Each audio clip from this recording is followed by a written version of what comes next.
Senator Hanson. Thank you very much. The government is well aware children are being indoctrinated through the curriculum and by teachers, yet they choose to do nothing. This leaves One Nation to draw attention to the problem and to offer up a solution. It's the reason I introduced the Australian Education Legislation Amendment Prohibiting the Indoctrination of Children Bill 2020 earlier this week.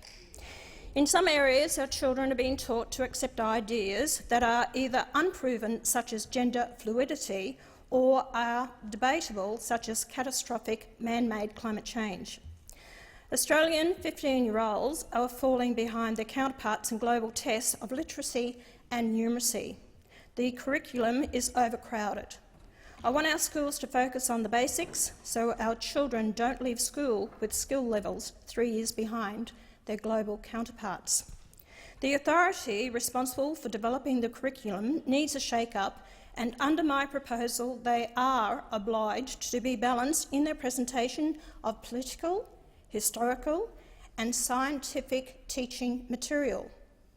Under my proposal, parents will have legal rights to challenge inaccurate and biased teachings in the courts and to have their views taken into account at school.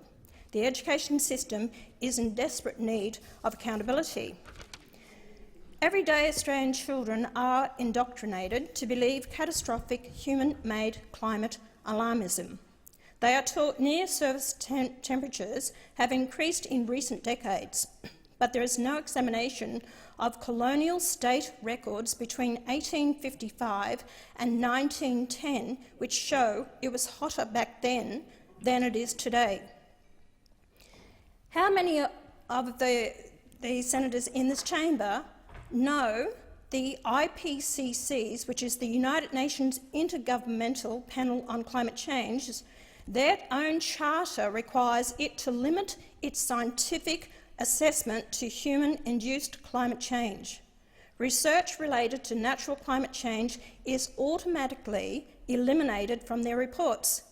In short, they only collect information to support one side of climate change. How many in this chamber know that HADCRUT-4 is a primary global temperature data set used by IPCC, or that HADCRUT-4, created in 1994, was independently audited for the first time in 2017 and found to be unreliable? The IPCC only presents one side of the climate debate, but Australian students need to know the two sides, which is why I want Australia to adopt a policy similar to the United Kingdom under the United Kingdom Education Act of 1996. The UK Education Act of 1996 allowed a parent named Stuart Dimmock to challenge the use of Al Gore's climate alarmism propaganda film in his child's school curriculum. The judge found a large number of claims made in the film could not be substantiated by science, including the claim made by Al Gore that increasing carbon dioxide levels were causing increasing temperature. Secondary schools in England could have shown The Great Global Warming Swindle, a film that suggests scientific opinion on climate change is influenced by funding and political factors, but they did not, because they only wanted to put one side, their side, to students. 3 years after the judgment in the Inconvenient Truth case was published, IPCC admitted to a shocking scientific fraud concerning the melting of the Himalayan glaciers. Just imagine what the judge would have thought of a media release from an activist group being passed off as science in the fourth IPCC assessment report. Sadly, Australian teachers and schools are still teaching climate science in a way which prevents students meaningfully testing the veracity of material and forming an independent understanding as to how reliable it is. I now want to turn to gender theory indoctrination in schools. It involves some teachers and schools pushing the idea that a child's biological sex does not determine whether you are male or female. How many transgender children are there in schools in Australia?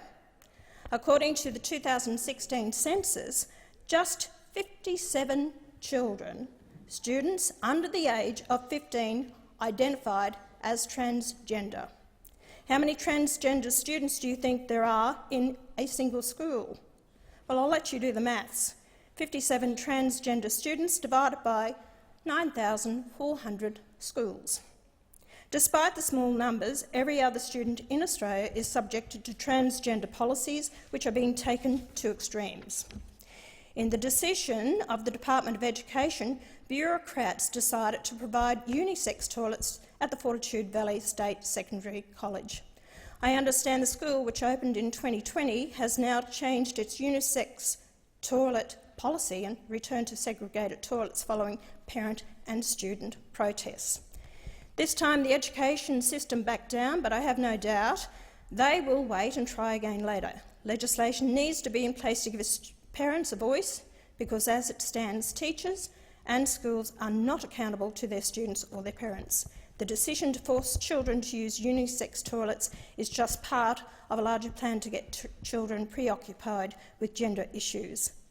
Other policies which aid gender preoccupation include gender-neutral uniforms, library policies to buy gender theory-affirming books, and teachers putting gender theory stories on reading lists. The preoccupation with gender identity by some teachers and schools is correlated with an increase in children identifying as transgender, which is why I say teachers are transgendering our children. In Queensland, some teachers are reading stories like the Gender Fairy to 4- and 5-year-old children. The Gender Fairy shows young children that they can choose their gender because their body parts don't make them a boy or a girl. In Western Australia, some 8-year-olds are spending learning time dressing up as the opposite sex, using a government-supplied box of dress-up clothes. By the time these students are in Year 9, they will have a new vocabulary based on gender diversity theory, and they will have been taught the art of sex texting and advanced sexual techniques. In Queensland, the government has decided that parents cannot be allowed to know whether the Safe Schools program is being taught in a school their child attends. The Safe Schools Coalition has labelled Queensland's parents homophobic and transphobic and says the government's decision to keep the program secret from parents is justified. I don't agree. Advocates for the Safe Schools program say this program and others like it promote equality of opportunity and combat bullying at school. In practice, nothing could be further from the truth because girls are being bullied into losing their rights. Students who do not show the required level of enthusiasm for the LGBTQI+ agenda, including materials like the gender-bread person, are humiliated and embarrassed by teachers, according to reports from parents. School policies in every state and territory are based on the belief it would be discriminatory to separate biological males from girls with whom they share the same gender identity. Transgender policies in the education system mirror policies underpinning the laws in Australia, where biological sex has been redefined to include chosen gender identity. These policies provide a small number of transgender people with rights at the expense of the majority, particularly girls and women.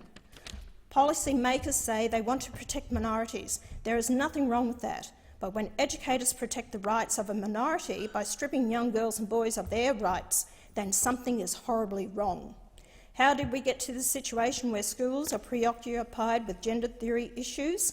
It begins with a belief that our experience is rooted in our membership of gender group, and membership of a gender group makes it more likely we will suffer discrimination and oppression. These left-leaning elites see life as one long battle of identity groups for social justice. Identity politics causes division and undermines democracy. We don't want artificial divisions in society. We want social cohesion based on common interests. We need to be proud of our history. Our children deserve an education that will allow them to reach their potential and will provide society with a store of knowledge to be passed from one generation to another. We want our children educated for life and not indoctrinated so they can be controlled by others. And we need laws to guarantee parents' rights to challenge indoctrination. Parents should give their assent to the teaching of LGBTQI+ theory. Parents should not be forced to move their child from a school or homeschool them to avoid indoctrination at school. Thank you, Senator Hanson.